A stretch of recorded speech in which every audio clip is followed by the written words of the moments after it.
اور مسلے پر بیٹھ گئیں، جبکہ فرمان کی خاموش آنکھیں بھی بہت کچھ کہہ رہی تھیں۔ میں اس بوجھل دل کے ساتھ گاڑی میں بیٹھ گئی، یہ سوچتے ہوئے کہ میرے والدین نے میری مادی ضرورتیں تو پوری کر دیں، لیکن کیا یہ دنیا میری معصومیت اور ابا کے اسمان کو برقرار رکھ پائے گی؟ والدین اولاد کے لیے جہیز تو جوڑ لیتے ہیں، پر قسمت لکھنا تو صرف رب کے اختیار میں ہے۔ شادی کے بعد جب میں اپنے سسرال پہنچی تو مجھے جلد ہی اندازہ ہو گیا کہ یاسر نہ صرف ایک بہترین شوہر ہیں، بلکہ وہ ایک انتہائی شریف اور مخلص انسان بھی ہے۔ وہ میرا بہت خیال رکھتا تھا اور اپنی ماں اور بہنوں کا بھی بے حد احترام کرتا تھا۔ ہماری شادی کی پہلی رات اس نے بڑے مان سے میرا ہاتھ تھام کر کہا، سارا، تم میری زندگی کا سب سے خوبصورت حصہ ہو۔ میں کبھی تمہارا دل نہیں دکھاؤں گا، لیکن ایک بات یاد رکھنا، میری ماں کا مزاج تھوڑا سخت ہے، کیونکہ انہوں نے بیوگی کے بعد ہمیں اکیلے پالا ہے۔ ان کی کسی کڑوی بات کو میری خاطر برداشت کر لینا۔ میں وعدہ کرتا ہوں کہ میں کبھی آنکھیں بند کر کے کسی کی بات نہیں سنوں گا اور میں ہر رشتے کا مان رکھوں گا۔ یاسر کی ان باتوں نے میرے دل میں ان کی عزت کو مزید بڑھا دیا۔ جب میں پہلی بار میکے گئی تو میرے چہرے کا رنگت اور اطمینان دیکھ کر ابا اور امی کی جان میں جان آئی کہ ان کی لاڈلی ایک اچھے اور محفوظ ہاتھوں میں ہے۔ ان کو جو فکریں تھیں اب وہ تقریباً ختم ہو گئیں۔ یاسر اپنے گھر والوں کے لیے دن رات محنت کرتا تھا۔ میری بڑی نند کی شادی ہو چکی تھی، جبکہ دو چھوٹی نندیں ابھی گھر پر ہی تھیں اور وہ گھر کے کسی کام کو ہاتھ نہیں لگاتی تھیں۔ میں اپنے گھر سے بے حد لاڈ پیار میں پلی تھی، لیکن یہاں آتے ہی سمجھ گئی تھی کہ بہو بن کر ذمہ داریاں نبھانی پڑتی ہیں۔ میری ساس کا مزاج دھوپ چھاؤں جیسا تھا۔ کبھی تو وہ کچن کو خود سنبھال لیتی اور مجھے صفائی پر لگا دیتی، اور کبھی عالم یہ ہوتا کہ وہ ہل کر پانی بھی نہ پیتی اور سارا دن مجھ سے مشقت کرواتی۔ یاسر اکثر خاموشی سے میرے کام میں ہاتھ بٹاتا اور کہتا، سارا تھوڑا صبر کر لو، سب کچھ ٹھیک ہو جائے گا۔ وہ ہنستا مسکرا رہا تھا اور زندگی کی تلخیاں اس کے محبت کے سامنے کم لگنے لگتی تھیں۔ لیکن ہمیں کیا معلوم تھا کہ قدرت نے ہمارے نصیب میں خوشیوں کا یہ دورانیہ کتنا مختصر لکھا ہے۔ ایک صبح یاسر ہمیشہ کی طرح مسکراتے ہوئے میری دعاؤں کے سائے میں رخصت ہو کر آفس گیا، مگر دوپہر ڈھلتے ہی دروازے پر دستک کی جگہ ایمبولینس کا سائرن گونج اٹھا۔ میرے قدم وہیں جم گئے جب میں نے اسے ایک اسٹریچر پر بے حس و حرکت دیکھا۔ ڈاکٹروں نے بتایا کہ اسے دفتر میں ہی دل کا شدید دورہ پڑا تھا، جو جان لیوا ثابت ہوا۔ وہ ہنستا کھیلتا انسان جو صبح مجھ سے شام کے چائے کے وعدہ کر کے گیا تھا، اب سفید کفن میں لپٹا خاموش پڑا تھا۔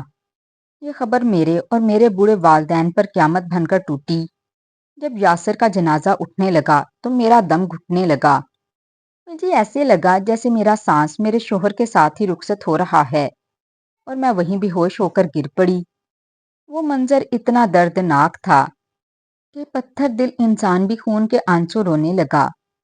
سمجھ نہیں آتی تھی کہ زندگی نے کیا کھیل کھیلا اور قسمت نے مجھے کہاں لا کر کھڑا کر دیا۔ جب مجھے ہاسپٹل میں ہوش آیا تو میری آنکھیں یاسر کو ڈھونڈ رہی تھیں، لیکن وہاں صرف خاموشی اور اپنوں کے سسکتے ہوئے چہرے تھے۔ نرس نے قریب آ کر ایک ایسی خبر دی جس نے میرے دل میں درد اور ممتا کا ایک طوفان برپا کر دیا۔ اس نے بتایا، سارا، تم امید سے ہو، اللہ نے تمہارے اجڑے چمن میں ایک کلی بھیجی ہے۔ یہ سنتے ہی میں نے چیخے مار کر رونا شروع کر دیا۔ یہ کیسی خوشی تھی جس کا استقبال کرنے والا باپ ہی مٹی تلے جا چکا تھا۔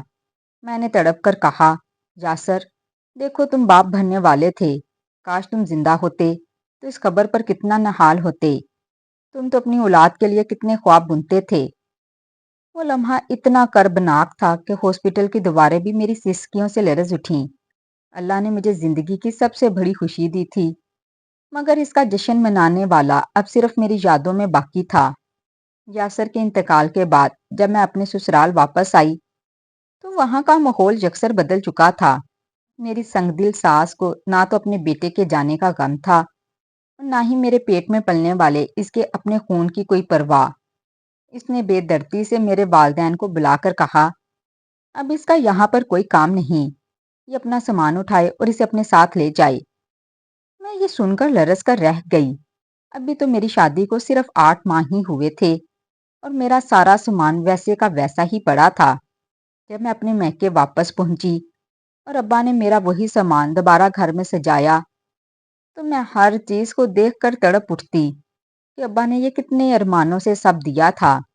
میری ماں مجھے حوصلہ دیتی اور کہتی کہ بیٹی اب اپنے آنے والے بچے کے لیے جینا سیکھو۔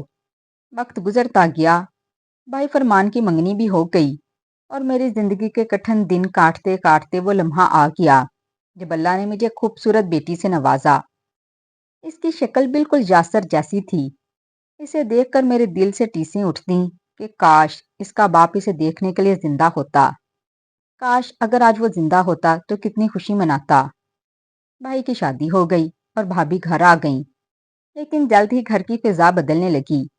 ایک دن میں نے بھابھی کو فون پر اپنی ماں سے کہتے سنا، امی، ساس سسر تو ٹھیک ہیں مگر یہ نند جو اچڑ کر یہاں بیٹھ گئی ہے اس کا کیا بنے گا؟ یہ تو اب ساری زندگی میری چھاتی پر مونگ ڈلنے کے لیے یہیں رہے گی۔ یہ کلمات میرے کانوں میں پگھلے ہوئے سیسے کی طرح اترے اور مجھے دیوار کا سہارا لینا پڑا۔ مجھے احساس ہوا کہ باپ کا گھر اب میرا نہیں رہا، اب یہاں بھابھی کی حکمرانی ہے۔ میں روتی ہوئی اوپر کے کمرے میں چلی گئی اور امی سے کہا، مجھے کوئی جائیداد نہیں چاہیے، بس مجھے اوپر والے کمرے میں رہنے دیں، میں سلائی کڑھائی کر کے اپنی بیٹی کو پال لوں گی۔ مگر ابا اور امی باضد تھے کہ جوان بیوہ اور چھوٹی بچی کا تنہا رہنا ناممکن ہے، اسی لیے وہ میرے لیے دوسرا رشتہ تلاش کرنے لگے۔ آخر کار ایک رشتہ طے پا گیا۔ وہ شخص رنڈوا تھا اور اس کے اپنے 2 بچے تھے۔ اس نے وعدہ کیا کہ وہ میری بیٹی ندا کو بھی اپنے ساتھ رکھے گا۔ میں نے اسی شرط پر نکاح کے لیے حامی بھری، لیکن رخصتی کے وقت جب میں گاڑی میں بیٹھنے لگی تو ان لوگوں نے اچانک پینترا بدلا اور کہا، ندا کو بھی ساتھ نہیں لے جا سکتے، کچھ دن بعد لے جائیں گے۔ یہ سن کر مجھ پر بجلی گر پڑی۔ میں نے چیخ کر کہا، میں اپنی بیٹی کے بغیر کہیں بھی نہیں جاؤں گی۔ ندا میری ٹانگوں سے چمٹ گئی اور دہاڑے مار مار کر رونے لگی، کہنے لگی، ماما مت جاؤ، ماما مجھے ساتھ لے کر جاؤ۔ اس کی معصوم چیخیں آسمان کا جگر چیر رہی تھیں، لیکن میرے بھائی نے زبردستی اسے میری ٹانگوں سے الگ کر کے پیچھے کھینچ لیا۔ وہ لمحہ میری زندگی کا سب سے اذیت ناک لمحہ تھا، جب میں اپنی ممتا کو پیچھے سسکتا چھوڑ کر ایک انجانے سفر پر روانہ ہو رہی تھی۔ گاڑی جیسے جیسے آگے بڑھ رہی تھی، ندا کی آوازیں میرے کانوں میں گونج رہی تھیں، ماما مت جاؤ، ماما مت جاؤ۔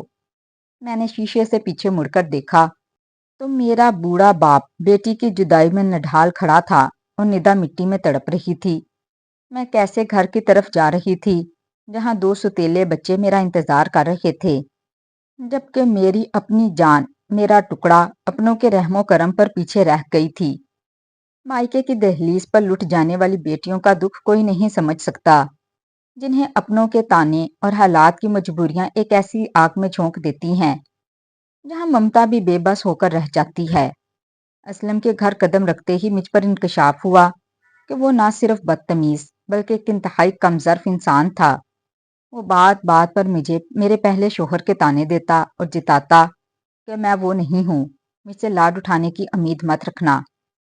میں نے اس کے دونوں بچوں کو ماں بن کر پالا، ان کی ہر ضرورت کا خیال رکھا، مگر وہ پھر بھی مجھے شک کی نگاہ سے دیکھتا اور دھمکاتا کہ اگر میرے بچوں کے معاملے میں کوئی کمی ہوئی تو میں تمہاری جان لے لوں گا۔ جب میں تڑپ کر اپنی بیٹی ندا کا ذکر کرتی تو وہ زہریلی مسکراہٹ کے ساتھ کہتا، تم پہلے ہی ستیلی ماں کا کردار ادا کر رہی ہو، اسے لے آئی تو میرے بچوں کو تم بھول جاؤ گی۔ میں فون پر امی سے رو رو کر فریاد کرتی، مگر وہ یہی کہتی کہ بیٹی وہ وہاں ٹھیک ہے، ابھی صبر سے کام لو۔ ایک دن میری بہت منتوں کے بعد وہ مجھے میکے لے گیا، جہاں میں نے اپنی 6 سالہ ندا کو دیکھا تو میرا کلیجہ منہ کو آ گیا۔ وہ بے حد کمزور ہو چکی تھی اور اس کی آنکھیں اندر کو دھس گئی تھیں۔ مجھے دیکھتے ہی وہ مجھ سے چمٹ گئی اور ہچکیوں سے رونے لگی، ماما مجھے چھوڑ کر مت جانا، میں آپ کے ساتھ جاؤں گی۔ واپسی پر جب بھائی نے اسے زبردستی مجھ سے الگ کیا تو اس کی چیخیں میرے وجود کے پرخچے اڑا رہی تھیں۔ اسلم نشے کا عادی بھی تھا، جس کی وجہ سے اس کا پارا 7ویں آسمان پر ہمیشہ چڑھا رہتا تھا۔ اس کے بچے جو اپنی ماں کی وجہ سے سہمے رہتے تھے مجھ سے بہت مانوس ہو گئے تھے اور وہ میرا بہت خیال رکھتے تھے۔ جب میں بہت اداس ہوتی تو امی ندا کو لے کر مجھ سے ملنے آتی، مگر وہ چند گھنٹوں کی ملاقات زخموں پر نمک چھڑکنے کے برابر ہوتی۔ میرے زخم پھر سے تازہ ہو جاتے۔ ایک دن میں نے دوبارہ اسلم کے آگے ہاتھ جوڑے کہ خدا کے لیے میری بیٹی کو یہاں لے آؤ، تو اس نے ایک ایسی بھیانک ہنسی ہنسی جو مجھے خوفزدہ کر گئی۔ اس نے کہا، ابھی تو 7 سال کی ہوئی ہے نا، 7 سال اور گزرنے دو، جب وہ جوان ہو جائے گی تو لے آؤں گا۔ اس کی اس گھٹیا سوچ اور میرا دکھ دیکھ کر میرے ابا کا انتقال ہو گیا اور میں خود بھی بیماریوں کا گھر بن گئی۔ اللہ کا شکر ہے اس نے مجھے مزید اولاد نہ دی، کیونکہ اسلم جیسے انسان کے ساتھ زندگی گزارنا جہنم سے کم نہ تھا۔ اسلم کا اینٹوں کا بھٹا تھا اور گھر میں مالی طور پر کوئی کمی نہیں تھی، مگر گھر میں سکون کا نام و نشان تک نہ تھا۔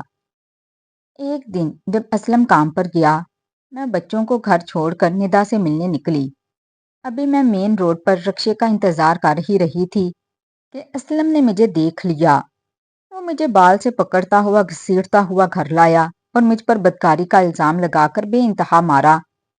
اس نے مجھے اتنا مارا کہ میں لہو لہان ہو گئی، باوجود اس کے کہ دونوں لڑکے رو رو کر اپنے باپ کو بتاتے رہے کہ ماما تو ہماری بہن سے ملنے جا رہی تھیں، مگر اس کا شک ختم نہ ہوا۔ اسی دن اتفاق سے میرا بھائی فرمان مجھ سے ملنے آیا۔ میری حالت دیکھی، سوجا ہوا پاؤں اور جسم پر نیل دیکھ کر اس کا تو دل پھٹ پڑا۔ اس نے غصے میں کہا، سارا، ابھی میرے ساتھ چلو، میں تمہیں 1 منٹ بھی یہاں رہنے نہیں دوں گا۔ میں روئی کہ امی کہتی ہیں بھائی کے گھر میں میری جگہ نہیں، لیکن فرمان نے میرا ہاتھ تھام لیا اور کہا، کوئی بوجھ نہیں ہو تم، چلو میرے ساتھ۔ جب میں نکلنے لگی تو اسلم کے بچے بھی روتے ہوئے میرے پاس آئے۔ ان کی آنکھوں کے آنسو میرے قدم جکڑ رہے تھے، مگر میرا بھائی مجھے زبردستی وہاں سے نکال لایا۔ گھر آ کر فرمان نے اسلم کو خلا کا نوٹس بھیج دیا۔ امی نے بہت سمجھایا کہ بیٹی، مرد کے بنا زندگی بہت مشکل ہوتی ہے، وہ ٹھیک ہو جائے گا، مگر فرمان نے تو صاف کہہ دیا کہ جو شخص ایک شک کی بنیاد پر میری بہن کا یہ حال کر سکتا ہے، اس کی تو فطرت کبھی نہیں بدلے گی۔ اس نے مجھے وہی اوپر والا کمرہ سیٹ کروا دیا جس کی میں نے کبھی خواہش کی تھی۔ جلد ہی میری طلاق ہو گئی اور فرمان نے اپنی کوششوں سے میری ایک نجی اسکول میں اچھی تنخواہ پر ملازمت لگوا دی۔ اب میں اپنی بیٹی ندا کے ساتھ اسی اوپر والے حصے میں رہتی ہوں، جہاں امی بھی اب میرے ساتھ ہی ہوتی ہیں۔ میری زندگی میں 2 مرد آئے، ایک وہ جو فرشتہ صفت تھا جسے رب نے بلا لیا، اور ایک وہ جو انسان کے روپ میں درندہ تھا۔ اب میں نے فیصلہ کر لیا کہ میں اپنی بقیہ زندگی کسی سہارے کے بغیر صرف اپنی بیٹی کی پرورش کے لیے وقف کروں گی۔ تو ناظرین، کمنٹ باکس میں لازمی بتائیے گا کہ آج کی کہانی آپ کو کیسی لگی۔ کہانی پسند آئی ہو تو ویڈیو کو لائک اور چینل کو سبسکرائب کر دیں۔ شکریہ۔